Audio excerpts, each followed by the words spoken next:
तो स्वागत है आपका मास की यूपीएससी एकेडमी में चैप्टर 2 अपना। आज से हम दूसरा चैप्टर चालू करेंगे जिसका नाम है आरंभिक मानव की खोज। तो मानव की खोज कैसे हुई, सदियों साल पहले मानव की खोज कैसे हुई, मानव अपना स्टार्टिंग से लेके आज तक कैसे पहुंचा, किन श्रेणियों में पहुंचा, क्या क्या करके पहुंचा, कैसे पहुंचा, उन सब का रिकॉर्ड करने के ये चैप्टर उसी पर आधारित है। उसमें बताएगा कि कैसे हमारा पूरा पाषाण से लेके उन नव पाषाण तक कैसे अपना एक मानव का सफर रहा और किस तरह उसको उसकी सारी चीज़ों को हमने ढूंढ कर उसके बारे में कुछ इतिहास पता लगाने की कोशिश करी।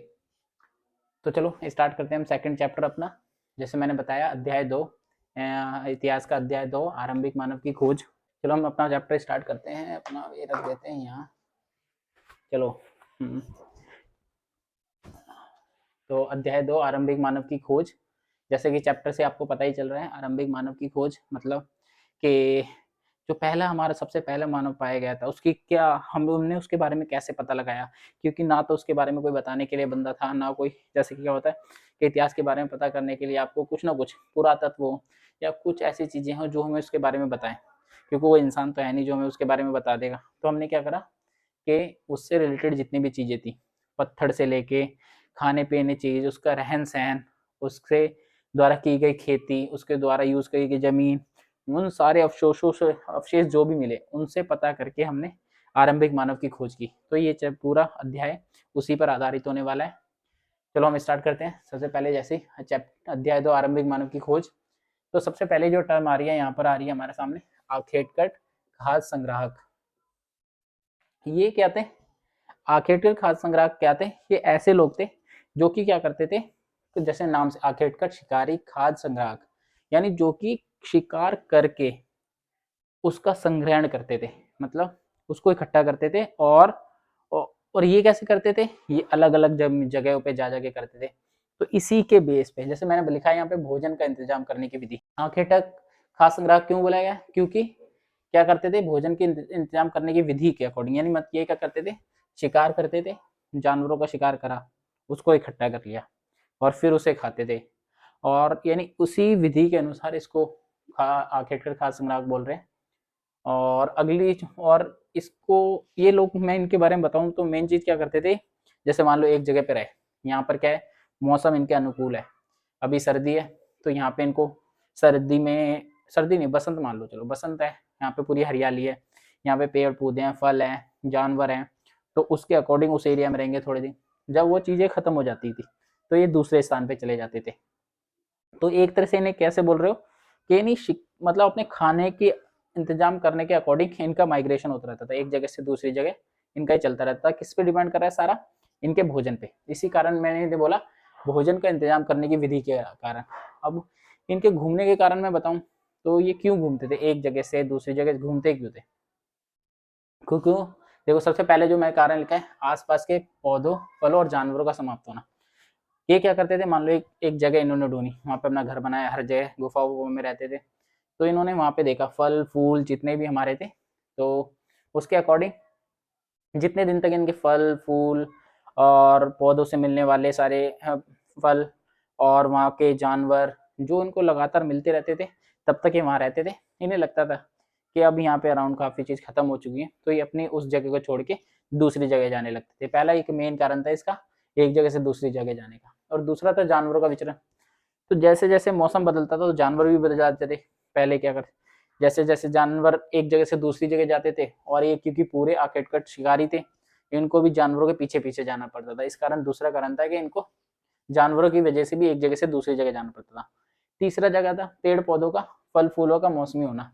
यानी देखो, कोई ऐसे पेड़ होते हैं जो कि गर्मियों में उगते हैं, कोई ऐसे पौधे होते हैं जो कि सर्दियों में उगते हैं।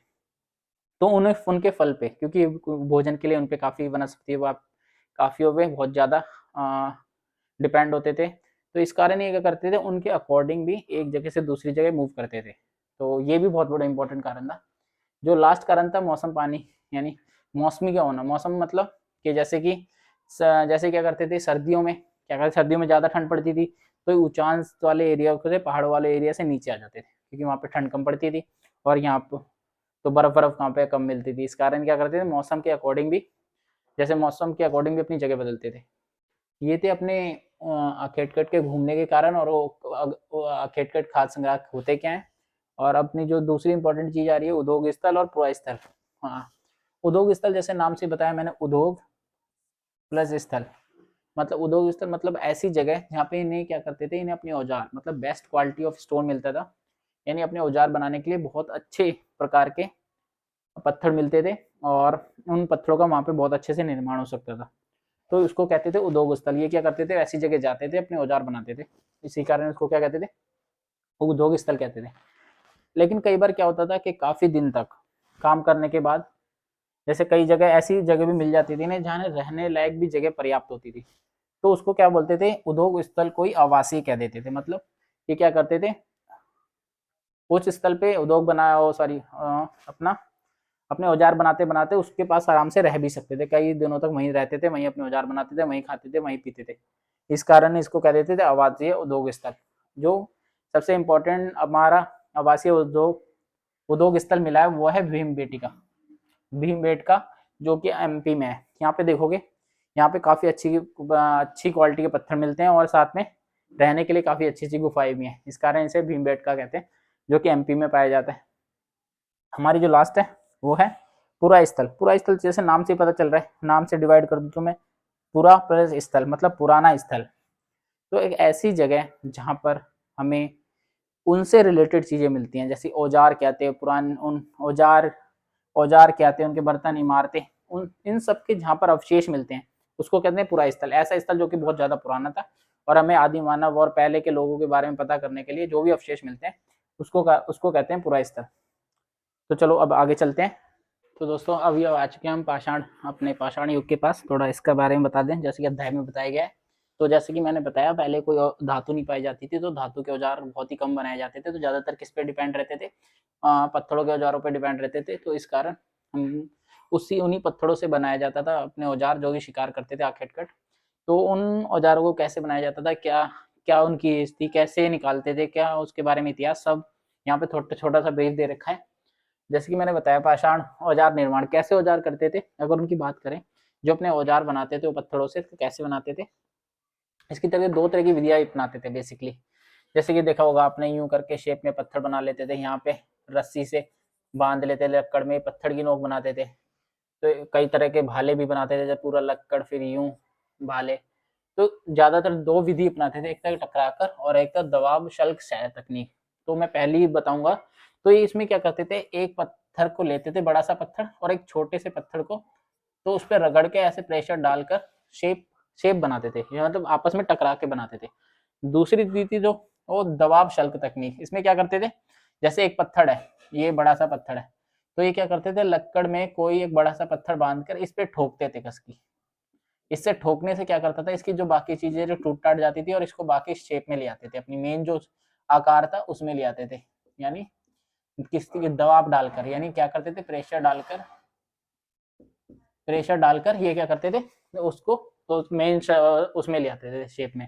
तो ये दो तरह की तकनीक थी जिससे औजार बनाते थे। और अगर मैं उसकी बात करूं अगर मैं इस पर कुछ एक तरह से इतिहास की बात करूं, कैसे आदि मानव से लेके अभी तक के बारे में, तो उनको बताने के लिए हम क्या करते हैं, पत्थरों को एक तरह से एक बेस मानते हैं, उनकी आयु के अकॉर्डिंग उनसे डिसाइड करते हैं कि कितना साल पुराना क्या था। तो मैं नाम और विधि की तिथियां बताता हूँ कैसे। सबसे पहले जो हमारा आरंभिक काल था, यानी स्टार्टिंग काल, उसको कहते थे पूरा पाषाण। पूरा पाषाण पूरा पाषाण के नाम से जैसे ही पता चल रहा है आपको, पूरा पाषाण का मतलब पता चल रहा है, देख लो, पूरा प्लस पाषाण। पूरा पाषाण मतलब पुराना, पाषाण मतलब पुराना पत्थर। तो पुराना पत्थर के अकॉर्डिंग आरंभिक काल को कहते थे पुराना पत्थर काल कहते थे। तो अगर मैं उसमें बात करूं आपसे, तो इसको जो मेन इसकी डेट ले रखी है वो ले रखी है 20 लाख साल से पहले, या साल में से 20 लाख साल पहले से लेके 12,000 साल तक पहले तक। तो ये मेन एज है किसकी, पूरा पाषाण काल की। और इसको फर्दर डिवाइड कर दिया गया है, एक आरंभिक काल, मध्य काल एंड देन उत्तर काल। तो जो सबसे पहला का पीरियड था आरंभिक काल, यानी हमारा कहाँ से आता, 20 लाख LAC टू 12K, यानी जो कि 20 लाख साल पहले से लेके 12,000 साल पहले तक का था, उसे कहते थे आरंभिक। उसके बाद आता मध्य पाषाण, आरंभिक पाषाण, मध्य पाषाण युग, उत्तर पाषाण युग। मध्य वाला जो होता था, इसके बीच में जो भी घटना आएंगी उसको सारी घटनाओं को क्या कहेंगे, आरंभिक घटना। यानी क्या सबसे पहले कहेंगे आरंभिक घटना, जो कि आरंभिक पूर्व पाषाण युग में हुई थी, उन सारी घटनाओं को क्या कहेंगे, आरंभिक। जो भी 20 लाख साल पहले से लेके 12,000 साल पहले तक की होंगी उसको आरंभिक कहेंगे। उसके बाद जो भी इसके बीच में होंगी 12,000 साल से लेके 10,000 तक, उसको क्या कहते हैं, इंग्लिश में बोल सकते हैं ऐसे, मैसोलिथ बोलते हैं उसको। क्या बोलते हैं, मैसोलिथ। मैसोलिथ, इसे मध्य पाषाण युग भी बोलते हैं, वही मध्य पाषाण युग हो गया। 12,000 साल से लेके 10,000 साल तक कहते हैं। और उसके बाद जो 10,000 से ऊपर तक आएगा, 10,000 पहले तक का आएगा, उसे कहते हैं नवपाषाण युग।